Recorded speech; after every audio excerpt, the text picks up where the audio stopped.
আসসালামু আলাইকুম। ঈদ মোবারক। সবাইকে জানাই ঈদের শুভেচ্ছা।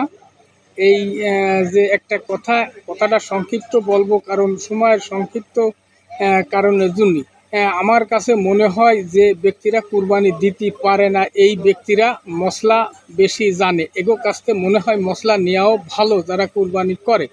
এই কুরবানি যারা করে, যদি একটা গরু কিনতে গেলেই চিন্তা করে, যদি মাইফে জুফে যদি ওয়েট করে এই গরুটি কতটুকু মন, কয় মন হবে এই বেলে যদি বিবেচনা করে, তা সেই ব্যক্তি ফাঁসে জনে বলে এর তো কুরবানি হবে না, কারণ গরু মন হিসেবে কিনতেছে। কারণ আমার কাছে মনে হয় এই কুরবানির গরু যদি মন হিসেবে যদি আন্দাজ না করে, তাহলে মনে হয় এই গরুটা কয় টাকা লিগাল দাম, ন্যায্য দাম, এটা কালাম বোঝা যায় না।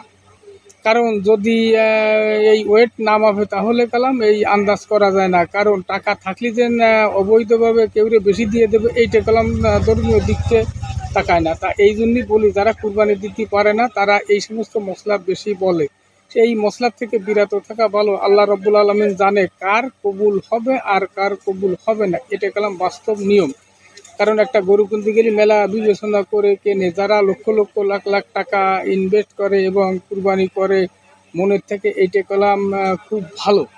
তা এই যে ভালো, এই যে কুরবানি যারা করে তারা এই আন্দাজ করেই কেনে। কারণ টাকা থাকলে অবৈধভাবে দেওয়া যায় না, কেউ দিতে পারে না, দেবে না।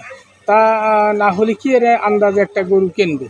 কারণ গরু কিনতে গেলে এই গরুটা এই কয় মন আছে, এই কয় টাকা ন্যায্য দাম আছে, এরপরে যদি খামখেয়ালি চায় সেটা কেনা যায় না। তা পাশের লোকরা শূন্য কালাম খুব টিটকারি করে, এই টিটকারি করতে হয় না।